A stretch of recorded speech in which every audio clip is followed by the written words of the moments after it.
Habari za wakati huu tena, karibuni katika chaneli hii ya Edith Mbadala TZ. Kwanza ongeleni kwa wote ambao sasa hivi nafunga. Ongeleni kwa wote mliofunga. Wakristo, Waislamu, Wakristo wa Lesma, Waislamu na fungo wenu. Endeleeni sana kuendelea kufunga. Ni nzuri sana kwa afya yako. Lakini pia usiwe na utaratibu kwamba kila ikifika kipindi fulani ndio utakao ufunge. Hapana.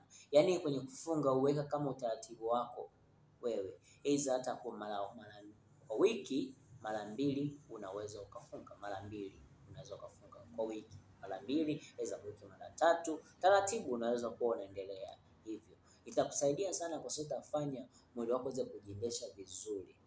Kwa zile yale chakula ambacho unakula, vyakula vya sukari mara kwa mara, hivyo vitafanya yani yale madhara yatayoletwa na vile vyakula vya sukari, itafanya ile sukari yako inakuwa, mwili wako unakuwa unajitengeneza vizuri.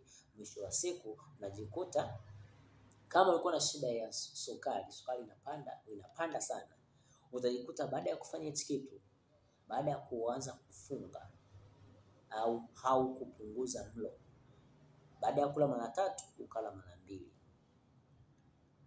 Au kufunga huku na kuzungumzia kuanzia asubuhi usile mpaka saa 12 ukala chakula.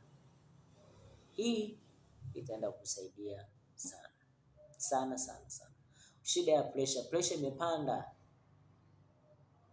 imefika 190, 180. Utajikuta unapofanya hichi kitu unashangaa pressure yako badala ya kuwa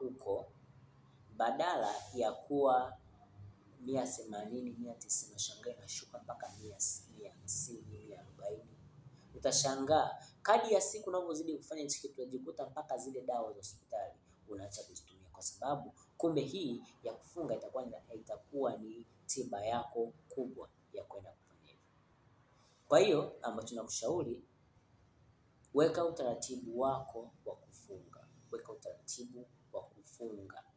Weka utaratibu wa kupunguza milo. Weka utaratibu wa kuacha vyakula vya sukari na vyakula vya wanga. Itakusaidia sana, lakini usisahau kusubscribe, usisahau kushare pia na kucomment. Kuna video mbalimbali za muhimu ambazo tutakuwa nazituma humu ndani ambazo zitakusaidia wewe uweze kukaa vizuri na afya yako iweze kuimarika sana.